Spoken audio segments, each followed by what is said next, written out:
business. Councillor McKay. Thank you, Chair. I rise to speak on two matters, one about a man named David and one about a man named Jack. The first one is Canon David Garland. Some people in this room may know that name, but many Australians don't seem to know who he is. Canon David Garland was essentially the architect of ANZAC Day. Believe it or not, one of the very first ANZAC Days ever held anywhere in the world was here in Brisbane. In fact, some people say Brisbane was the home of ANZAC Day. Now, Canon Garland came from Ireland to Australia as David Garland before he fell into a crowd of ministers and decided he should become a minister as well. And then at the outbreak of World War I, he went over to the Middle East with the Australian troops and pastored to Australian troops in the Middle East. And he saw the devastation of war. And when he came back, he decided we should honour these troops.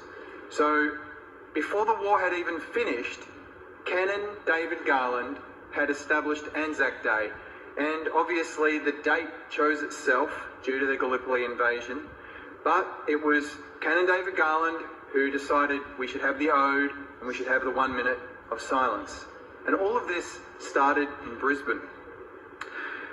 And Canon David Garland was especially well known in the Greek community because he did quite a lot of work in Greece, and he was presented with what was called the pectoral cross. The pectoral cross is a cross that priests and so on wear around their chest. And in this pectoral cross was what is said to be a sliver of Jesus's cross. So it doesn't matter if you're not a religious type, that is a pretty amazing piece of history.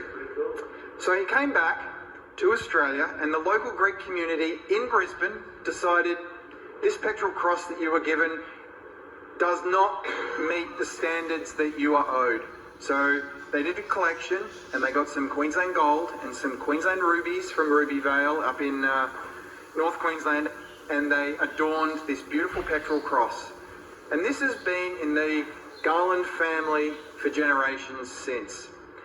And last week, Canon Garland's great-nephew and his daughter visited Brisbane from England, and they brought out the pectoral cross and showed it to me in ANZAC Park at Toowong. And I tell you, Chair, it is incredible. I had to put on the white gloves, and there it was, a sliver of what is said to be Jesus's cross, 2,000 years old. That's pretty amazing. Now, in ANZAC Park last week, we had a tree planting ceremony to honour Canon Garland. And the next day, we had another event at ANZAC Park. People may know there is an overpass for pedestrians and cyclists from ANZAC Park over to the Toowong Cemetery. That is now known as the Canon Garland Overpass. And apparently, it's quite a big deal to have a piece of road infrastructure named after a human being. So, we take that and we say, well done, Canon Garland. And his death was 80 years ago on the day that we commemorated him in the park. And he is buried in Toowong Cemetery. This is an amazing link, a link to history in our local area. And I want to pay particular tribute to a man named Peter Collins, who leads the Canon Garland Memorial Group. Without Peter Collins' input, none of this would have been possible. The memory of Canon Garland would start to dissolve away as just a distant memory.